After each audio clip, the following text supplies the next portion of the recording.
Well, good evening and welcome to our November edition of Diversity Dialogues. Thank you so much for joining us and signing in. We'll give folks just a few minutes to connect and populate with all the attendees that are with us this evening.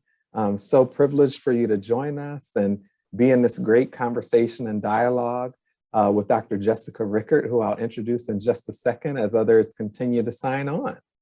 So thanks for being with us tonight.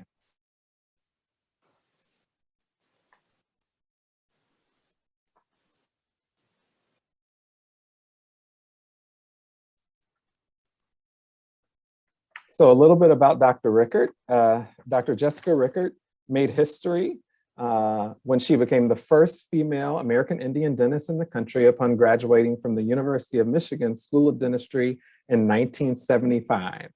While working in private practice in Southeast Michigan, she developed a prevention program and added orthodontics to the dental clinic at Detroit's Children's Aid Society. A board member of the Michigan Urban Indian Health Council, Dr. Rickert also established an intertribal dental clinic in Detroit. She assisted 2 state tribes, the Grand Traverse Band of Chippewa and Ottawa Indians, and the Saginaw Chippewas, with such services as dental screenings, preliminary planning for dental clinics, and educational presentations. She's even had a dental advice column syndicated in American Indian newspapers across the nation and distributed in health clinics.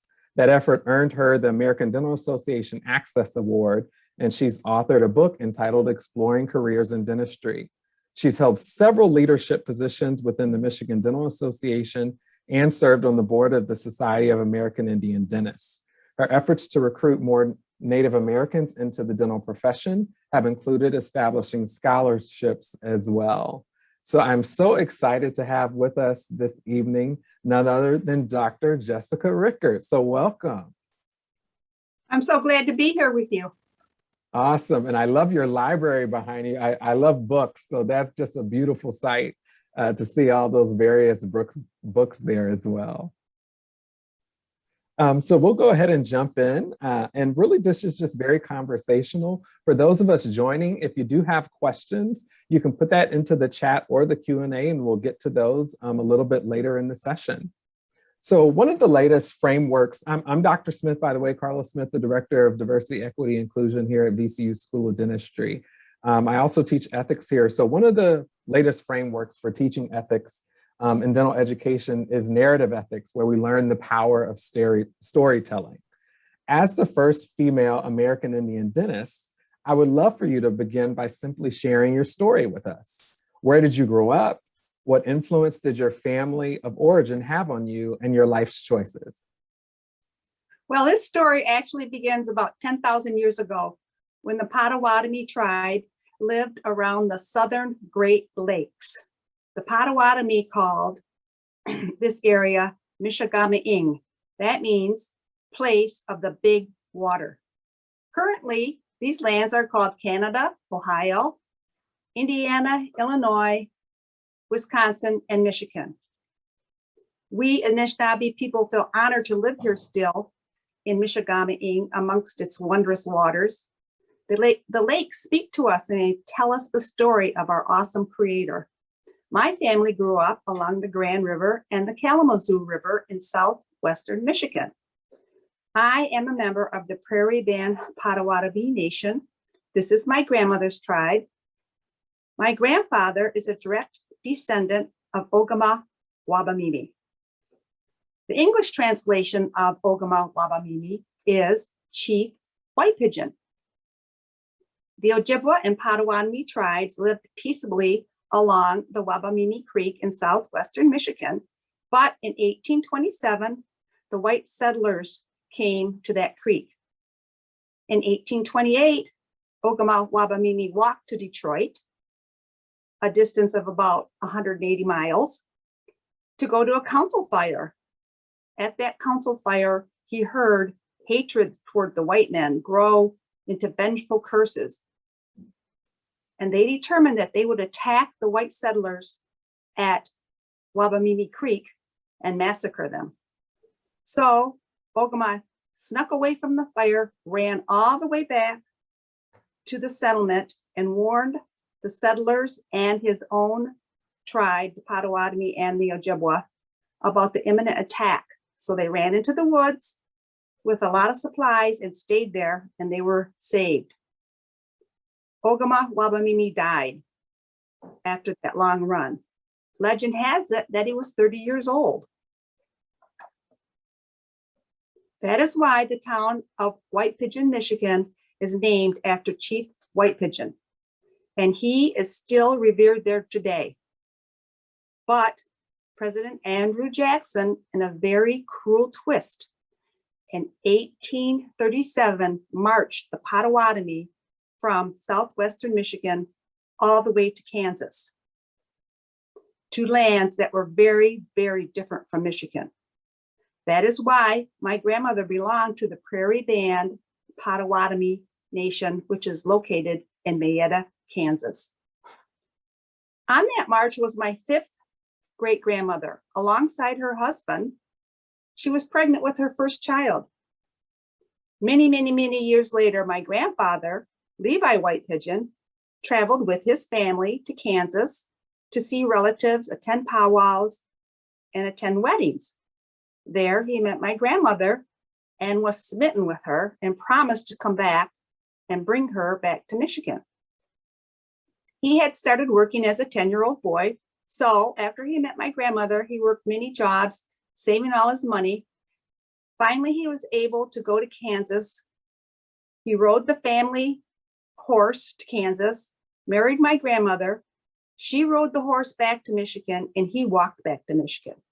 That's why I am fortunate and blessed to live in Michigan.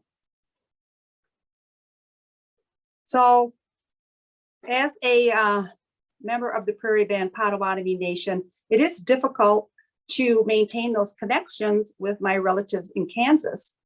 So I do have, my grandfather's tribe never left Michigan. They have a reservation in Mount Pleasant, Michigan. So I am able to keep my connections with that part of my family.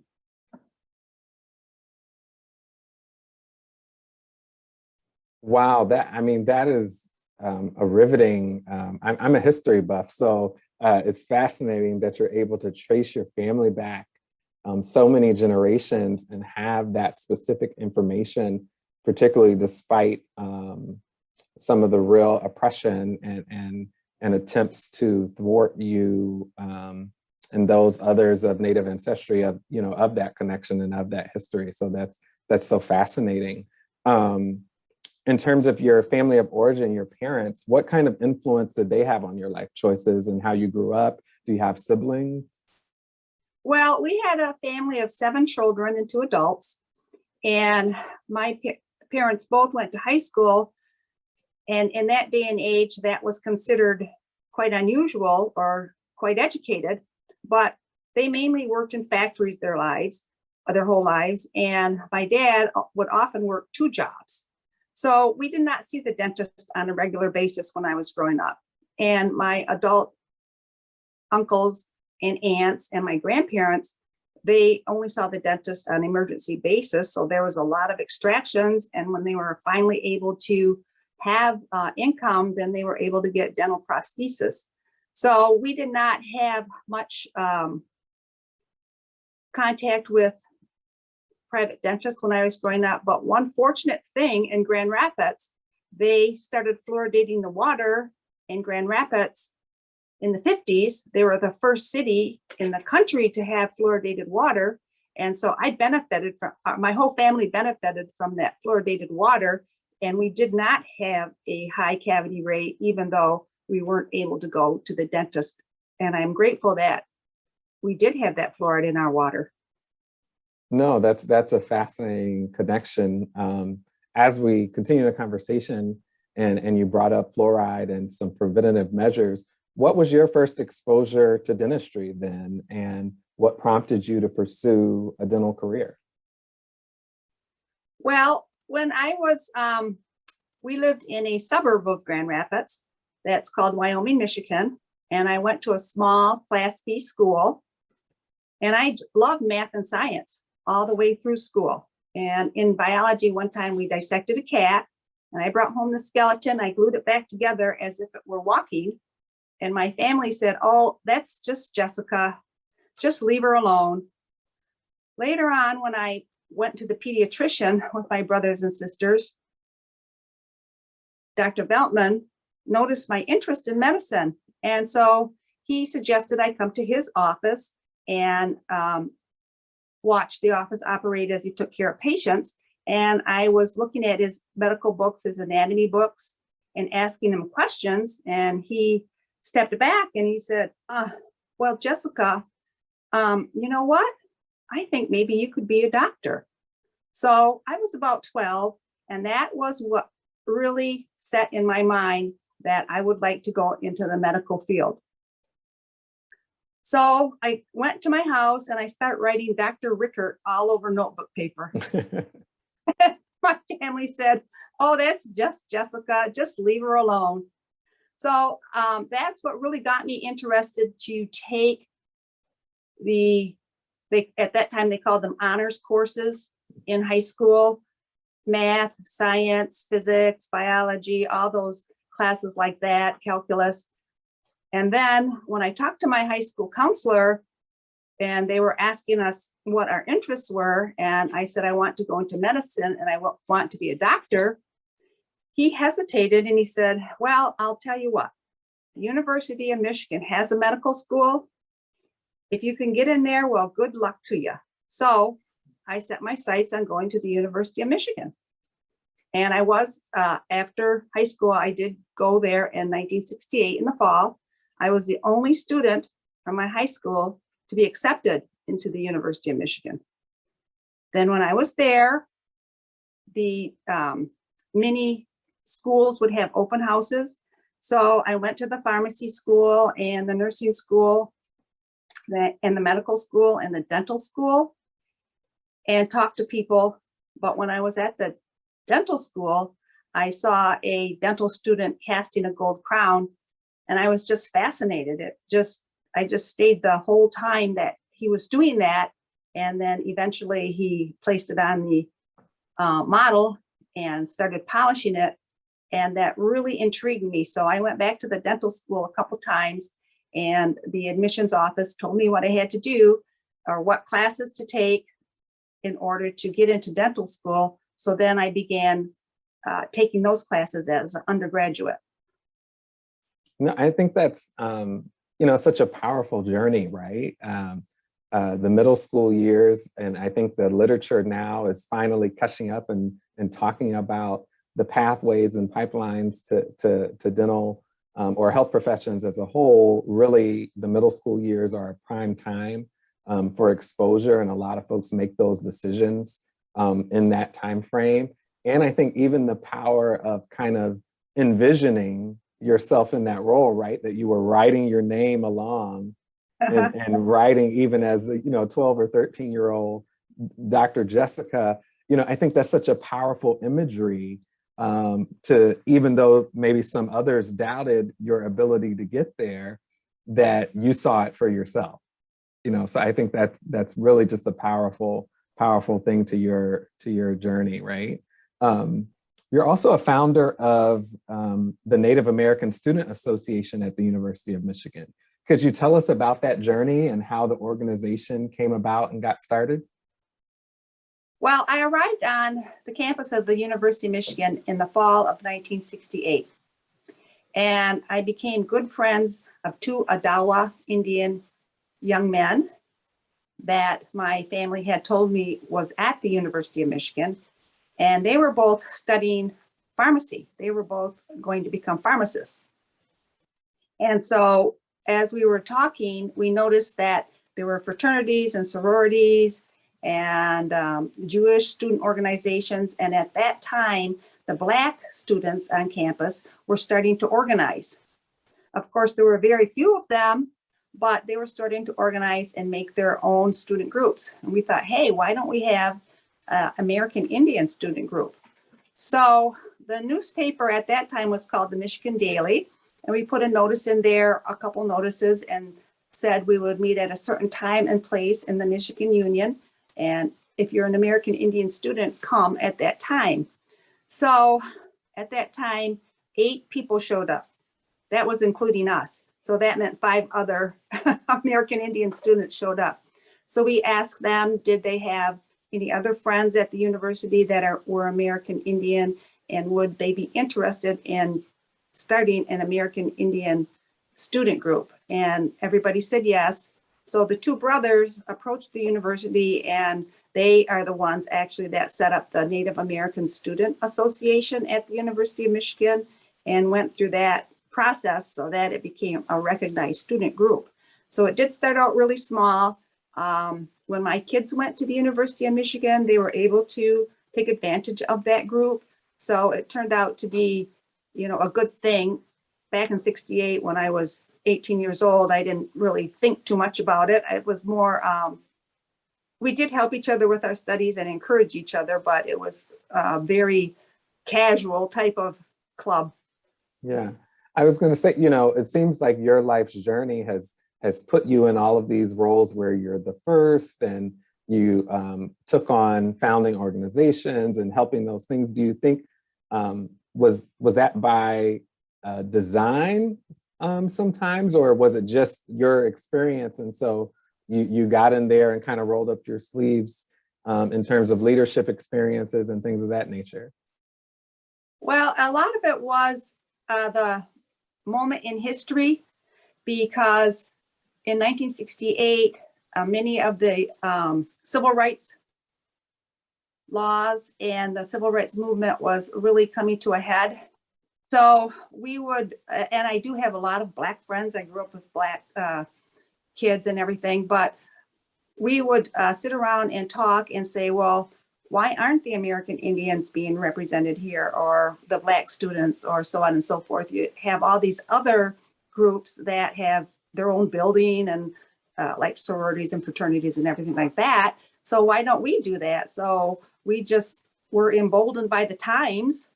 And I don't know if maybe it was 50 years, 1918, maybe we wouldn't have, but emboldened by the times and said, yeah, we deserve to have a group.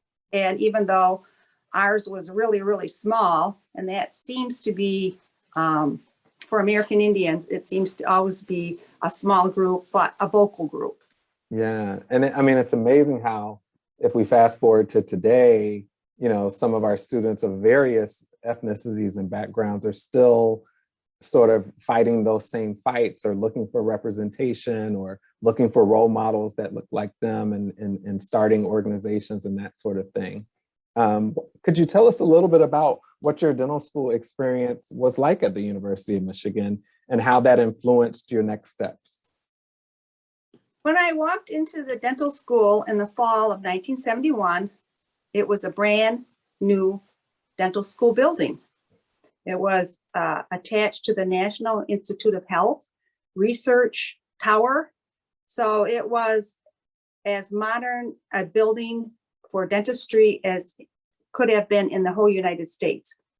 And the University of Michigan has always had a top spot as far as recognition in the whole world as being a top-notch dental school. So that definitely was a pride point.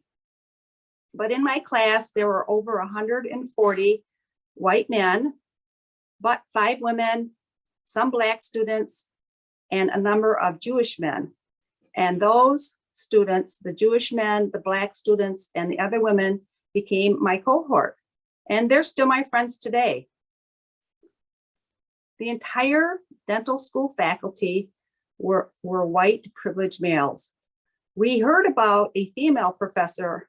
I don't really remember seeing her, but maybe she was there. We women, we did not feel welcome there. As a matter of fact, I can say some men hated us, but we decided that we would be able to stick together, and we would be able to complete our dental studies. That's fascinating that the class size was pretty large. I think when I graduated from Michigan, we probably had around 115, 120, something like that. I know our class size here at VCU hovers around 95. So that was a large class size, but with only 5 women in the mid 70s. I believe that was the largest class in the dental school history. I could be wrong on that, but I think they said that was the largest class. Wow. Wow. I mean, It was it's just fascinating. And then you mentioned that, there were maybe some classmates who just hated your presence there as a woman. I mean, it's just hard to even wrap your head around these days that conceptually in some regard. Yeah. Now, how have you spent the majority of your dental practice career? I know you've been on the front lines of addressing access to care through community health centers. What led you down that path, and how has that shaped you as a clinician and a professional? Well, I am very blessed because I had my own private practice for many, many years, and I thoroughly enjoyed that. I had a wonderful staff, and the patients were delightful, and that allowed me to take care of my family. My husband and I are blessed with 3 wonderful children and 3 fabulous in-law kids, and we now have 11 fantastic grandchildren. So if you have 4 or 5 hours, I'll tell you how great they are. Oh, okay, we can skip that. Skip that part. But I have been very blessed, and I know that being in private practice helped me to, and my husband working together to provide for our children. But then I retired from private practice, and I worked at a federally qualified healthcare clinic. And it was a wide variety of patients, some white, Black, Hispanic, Asian, and some American Indians. And I also worked for the State of Michigan Department of Corrections. So that was a very enlightening or eye-opening experience, in which I did notice that most of the inmates were people of color. They happened to be males, but they were people of color, although obviously it's all racial groups. And I have been very active with the Society of American Indian Dentists all along since I graduated. Then when I stopped working at the clinic, the Delta Dental Insurance Company of Michigan approached me. They have a population utilization management department, and they asked me if I would reach out to the Michigan Indians to improve the dental health of the Michigan Indians. And I said, yes, I would do that. So for about 2.5 years now, I have been the director of the Anishinaabe Dental Outreach. Anishinaabe is the word for the original people who populated the state of Michigan. So I'm working with that and the Society of American Indian Dentists. I have been able to hopefully make an impact on the Michigan Indians. Yeah, no, I mean, that is a fascinating career that you've had and continue to have. Tell us, for those of our listeners and viewers that may not be familiar, tell us a little bit about the Society of American Indian Dentists. The Society of American Indian Dentists was founded by Dr. George Blue Spruce. He is the very first American Indian dentist. He graduated in 1958 from Creighton University, and he spent most of his career in the Indian Health Service. He went back to his New Mexico Pueblo and was a clinician there and provided dentistry and improved the dental health of his own Pueblo where he grew up. But as a commissioned officer in the Indian Health Service, as he rose through the ranks, he eventually ended up in Washington, D.C. in a more supervisory role, and spent, I'm not exactly sure, but at least the last 10 years of his career he spent in Washington, D.C. So he reached out to as many American Indian dentists as he knew with snail mail. There were no computers or Google that back then. Sure. But by word of mouth, he did reach out to people, and he sent me a letter, and I said, yes, I would be interested in supporting your organization. So I was able to join it. And over years, more and more people have joined it, and we've tried to recruit young people into dentistry. And many of those young people have become dentists, and now they're members of our society. Wow, that's wonderful. And I'm familiar a little bit with some work that, because I went to Michigan, it was talked about, and we had some student presence there then. But I know they're working hard still now, and you have yearly meetings, right? Yes.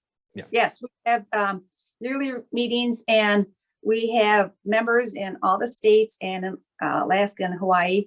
And if we have a student in a dental school, we try to have a student chapter, but when that student graduates, then there's nobody else, no American Indian to be in that student chapter. So it kind of goes dormant for a little while.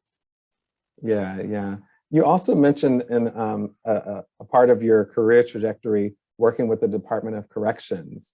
I'd be interested to know, I think sometimes, when we think about dental careers, people only think about, hanging their shingle and private practice in many aspects, because that's what we know when you shadow, or that's what a lot of people have experienced is their care experience. But tell us a little bit, how did you get into corrections? What did you find valuable about that? How would you advise folks that may be looking for other options of practice? Well, when I retired, I looked in the Michigan Dental Association Journal, and they always have in the back opportunities for dentists, which, as you said, are usually 90% associateships in private practice. But there was a mention of working in the Department of Corrections. So I called the telephone number and I talked to the gentleman, and I was able to set up my own schedule within their framework, in that I worked 2 days a week. That's all I wanted to do. So they were able to accommodate retired dentists or new dentists. They, of course, would like to have a dentist be full-time there. That's what they want. But the reality was they had to work with dentists. And so working the 2 days a week and being semi-retired worked really well for me. And working with the inmates, it was unusual, but they still are patients. And you still have to treat them as patients and do the best that you can do for them in that situation. And it was interesting because in the prisons, going to the dentist was considered a privilege to be earned. And so when they came into the clinic, they were actually very cooperative and very compliant patients. The patients that came in with the emergencies, that might be a little bit different, but most of the time it was a nice experience. Well, that's wonderful. Thank you for sharing that. I wanted to shift gears just a little bit. I said that I'm a history buff, and I like to read all the time. I've recently, in the last couple of years, got into listening to podcasts. I don't know when I listen to them because I have 3 small girls, all 6 and under, but I guess when I'm driving on my commute, and sometimes if I'm trimming the hedges outside or something. But I listened to this podcast that interviews a diverse cadre of leaders across the health professions. And there was one that just has stayed with me that featured a lady by the name of Dr. Margaret Moss, who is the first and only American Indian to hold both nursing and Juris Doctorates, right? So a PhD, a nurse scientist, and a Juris Doctorate. And she's an enrolled member of the 3 affiliated tribes of North Dakota, and has Canadian Sioux and Saskatchewan lineage as well. And she published the first nursing textbook on American Indian health. And so what was fascinating in that conversation with her, something I was not familiar with as someone who considers themselves a history buff. I have read over the years more recently about the Indian boarding schools, which has been in the news with some of the tragedies there. But she talked about the Indian Adoption Project. And the federal program that really acquired Indian children from 1958 to 1967. And I say acquired there in a very, that's putting it lightly, I guess. And unfortunately, they were taken from their families of origin and really put up for adoption to white families or white parents. And so not to just keep us in this historic tragedy, but medicine, psychiatry, psychology, they've all talked about the effects of intergenerational trauma, particularly racialized intergenerational trauma. And so when I think about health disparities today across, minoritized populations, whether that is Native American ancestry, African American ancestry, across the Hispanic and Latinx spectrum, right? We suffer these health disparities. When you think about issues like the adoption project, right? Do you think there's a connection through those kinds of issues, the boarding schools, the way that Native Americans really were, in some way intentionally designed to almost try to be eliminated in some sense? Do you think there's a connection? And if so, how do you think those things connect with the disparities we see today and the history of the treatment of Indigenous and Native American people? Well, there most certainly is a connection. The dire effects of intergenerational trauma started in 1492 for American Indians, that when tribes were forced to walk thousands of miles from, for example, beautiful Michigan with all its water, and they're walking out to Kansas, which is a nice state, sure, but it's not like Michigan. How can they, live out there? And also the natural environment was being devastated by the invaders' disregard for Mother Earth. They practically killed off the buffalo. So that left the Native Americans without food, water, or shelter. They were starving. So the federal government gave them leftover food, poor quality, and not very much of it. Now, as you know, deciduous teeth start to form in the 3rd month in utero. So what's the likelihood of those babies being born with strong teeth? Almost nothing. And due to the small quantities of poor quality food for the nursing mothers, the breast milk was not as nutritious as it should have been or as it might have been. The food provided for Native Americans was white flour, white rice, white milk powder, lard, and lots of sugar, white sugar. Native Americans did have sweeteners. They had maple syrup and honey, but very small quantities and not very frequently because it was so hard to get. It was very difficult. So I don't have time to go into all the dire consequences of intergenerational trauma, but it continues even to this day because the life expectancy of American Indians is less than the 7.5 years less than the general population. Now, my own grandmother was forcibly removed from her family. She was in Kansas, and she was sent to an Indian boarding school in Genoa, Nebraska. Her parents couldn't visit her there. That's too far away. The federal agents around America arrived on reservations, went to the natives' homes, and at gunpoint took the children to boarding schools. If the family hid the kids in the woods, the food allotment for that family was stopped. Wow. Until their children. Now, as a child, she was held down and her braids were cut off, along with hundreds of Native boys and girls. My memories of her braids are that they were beautiful and long and down to her waist. She never cut them. On her left forearm, near the elbow, was a tattooed number. She told us they held her down and did that to her at the Indian boarding school. So if I ever face difficulties in my life, like I did when I was in dental school, I told myself, if grandmother could survive Indian boarding school, just shut up and get on with it. And I did. You know, thank you for sharing, you know, that narrative about your grandmother and that trauma really that she experienced. And, you know, I just think it's so important that I think often as dentists, we can be type A and we can be very narrowly focused on, okay, what is the oral health problem that this patient in front of me presents with? But, you know, that number 2 MOD is attached to this whole person and this whole body and this whole experience and narrative of experiences that now show up in our operatory or now show up in our chair.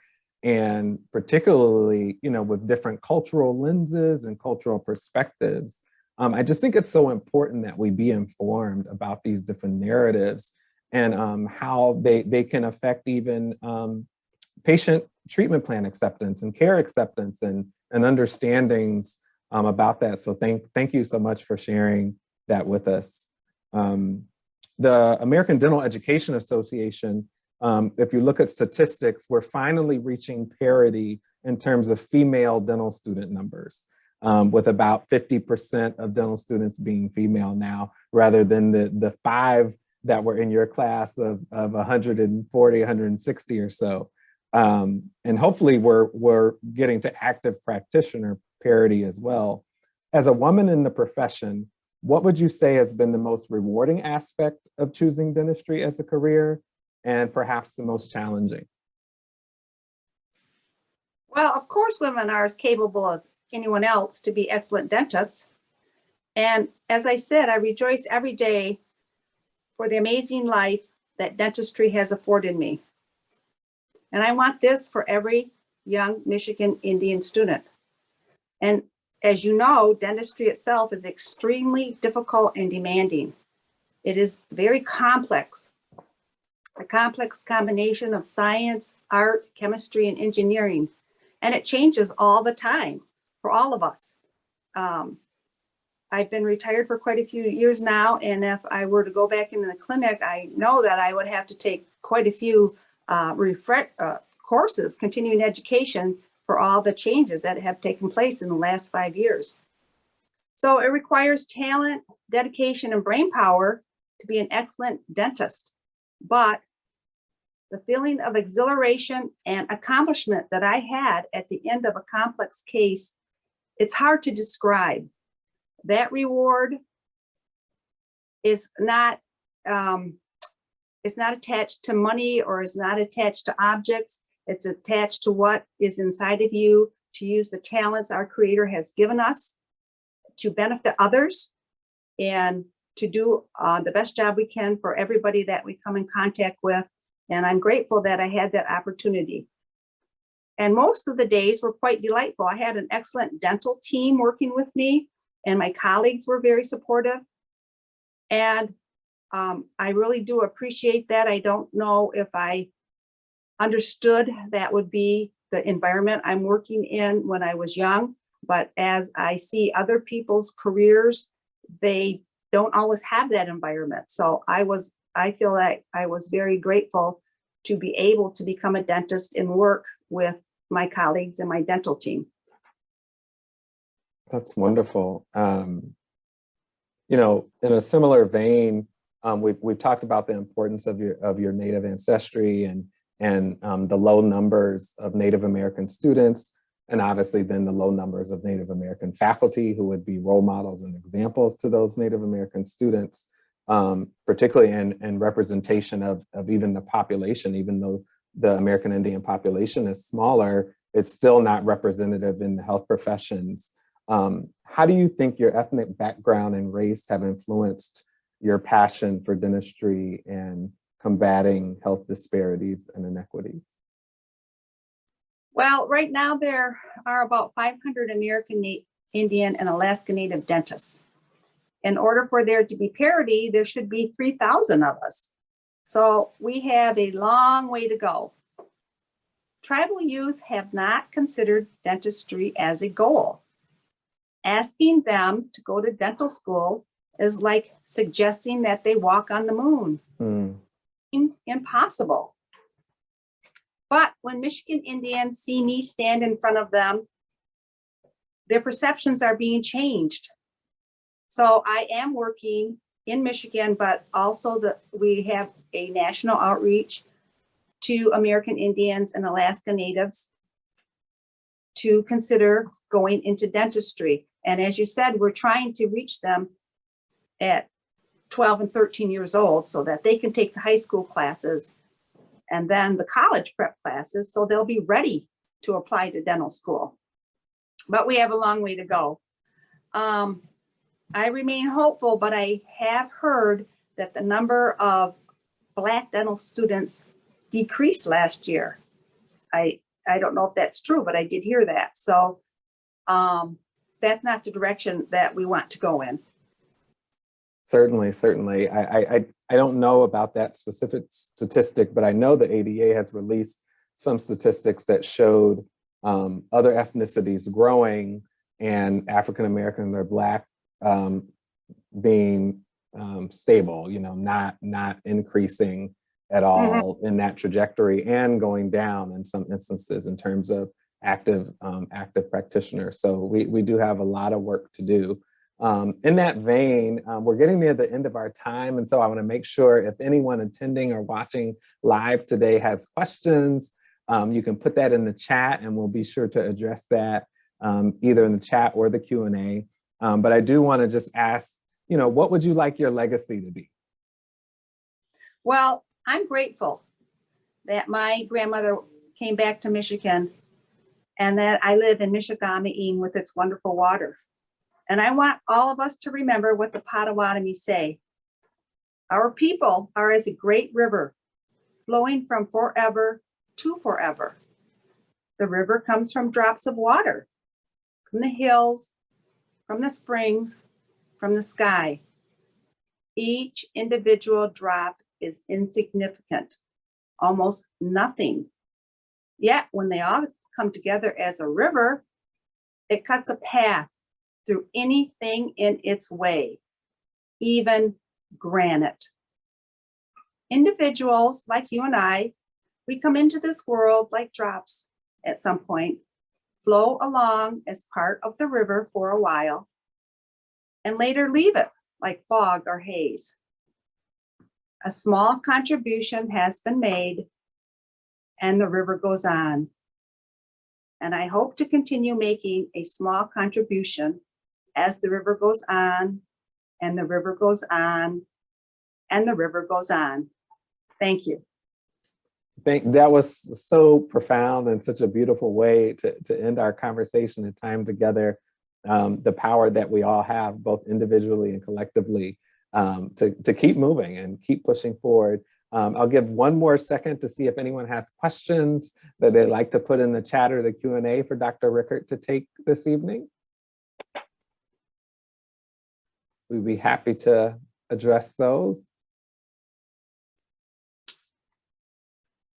And if not, it has been such a pleasure and such a privilege to be able to meet. We emailed back and forth quite a bit, but to meet virtually like this and to have just this important conversation and really continue the message in celebrating all that Native American, American Indian, and Indigenous groups and peoples here in the US have accomplished, and what remains to be seen and how we can address health disparities and access to dental careers for more of our Native American, American Indian citizenry here in the United States. And so we've got work to do, and we want to join in Virginia with Michigan and working hard. And so I encourage those of you who are on the call today, just look up the Society of American Indian Dentists. You don't have to be a Native American to join or support their efforts and their efforts in recruitment and eliminating health disparities for Native populations.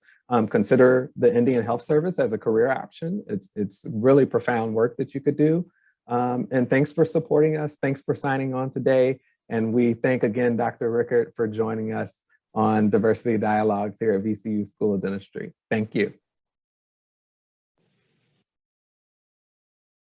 so glad it was enlightening. Thank you for being with us.